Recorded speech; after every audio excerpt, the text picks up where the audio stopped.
Bienvenue sur Cryptologique. Comme l'année dernière, on avait rencontré Julien de Summit Mining, et donc il est le CTO de Summit Mining. Et c'est l'occasion justement de faire un bilan sur l'année passée, les projets qui sont à venir chez Summit Mining, et notamment nous expliquer un petit peu ce que vous avez exposé sur ce stand. Ouais. Alors là, du coup, sur ce stand, on a fait un petit musée en fait du mining où on a décliné différentes générations de machines, donc de la plus ancienne à la plus récente. Donc ici, on a mis le défunt rig d'Ethereum qui est passé malheureusement en proof of stake. Et donc ici, on peut retrouver une machine qui est un Antminer, par exemple S7, donc qui est une machine qui est sortie en 2015. Donc là, en fait, on voulait montrer l'efficience du réseau et le fait que le réseau devient de plus en plus efficace. Donc le réseau Bitcoin, bien sûr. Donc là, on est sur 4 TH pour 1300 watts. Donc TH, c'est la puissance de calcul et les watts, c'est la consommation. Et quand on arrive sur une génération d'après, par exemple, on peut prendre le dernier S19 qui est sorti récemment, il est sorti l'année dernière. Là, on est sur 120 TH pour 3000 watts. D'un côté, on a une efficience de 27,5 watts par TH. Sur cette machine-là, on était à 273 watts par TH. On est de plus en plus efficient, le marché se développe et en fait, ça nous permet de consommer toujours moins pour avoir une plus grosse puissance et une plus grosse sécurité en fait sur le réseau. D'accord. Et il va y avoir encore des innovations. Là, je pense que sur le S19, tu es sur de l'hydro, c'est-à-dire ça fonctionne comment ? C'est ça. Alors là, il commence à développer des machines un peu plus récentes, un peu plus industrielles en fait. Le Bitcoin et le mining se développent et devient de plus en plus professionnel. Avant, on pouvait miner à la maison avec une petite machine. Maintenant, ça devient très compliqué.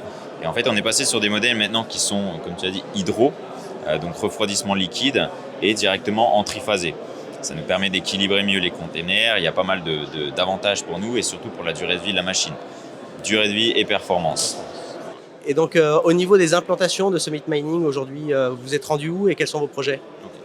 Alors là, à l'heure actuelle, on est dans 5 pays. On a une dizaine de sites, donc Canada, États-Unis. Et on est occupé de développer un site en Islande sur de la géothermie. Donc on arrive, je devrais partir normalement d'ici un mois, 3 semaines, pour faire le développement de ce site. Donc on a 1000 machines qui seront installées là-bas. Ça devrait bien se passer. Et sinon, le Paraguay, c'est ça ? C'est ça en fait, on est occupé de se positionner sur le Paraguay là, donc sur un barrage hydroélectrique. On va voir comment ça se passe, on va développer un peu le projet. Et sinon, depuis l'année dernière où on s'était vu ici, on a aussi développé des sites sur des torchières. Donc en fait, on recycle le gaz des torchières, le méthane, et en fait qui était brûlé auparavant pour faire tourner des générateurs et pour faire tourner des mineurs. La prochaine step, on va dire, le prochain passage d'évolution de Summit Mining se tournera probablement vers ce qui est des méthaniseurs, des déchets en fait qui sont enfouis en Amérique latine et ils laissent le gaz directement s'échapper dans l'air.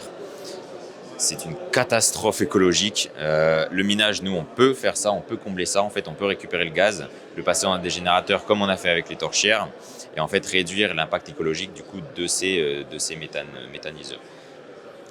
Et justement, ça m'amène une question, c'est comment vous trouvez ce type de projet complètement fou justement de...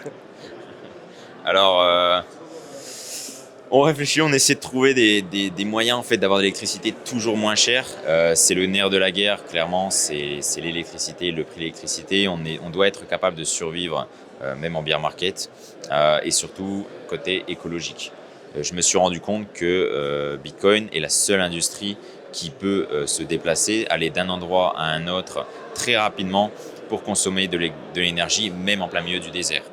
Un conteneur, pour faire très simple, un conteneur, une parabole, de l'électricité, on peut miner. Et en fait, l'avantage, c'est qu'en plus de ça, donc il y a l'aspect financier, l'aspect écologique, et il y a aussi la décentralisation. Ça nous permet de faire développer le réseau Bitcoin à une autre échelle, dans le sens où il n'y aura plus trop de gros mineurs, et on passera sur des petits sites qui ne sont pas des mineurs en soi. Ils vont miner, mais ça sera surtout pour un autre sujet qui sera l'écologie et la réduction de l'impact d'autres industries. Oui, hier, on écoutait justement Florent Gabriel de Summit Mining qui en parlait justement avec Sébastien Gouspillou. Et effectivement, ces enjeux que Bitcoin peut participer effectivement à l'environnement et pondérer effectivement et être capable de se déplacer, de couper quand il y a des pics de consommation effectivement des consommateurs, c'est très important. Eh ben, écoute Julien, je te remercie beaucoup et bon surfing Bitcoin. Merci. Merci.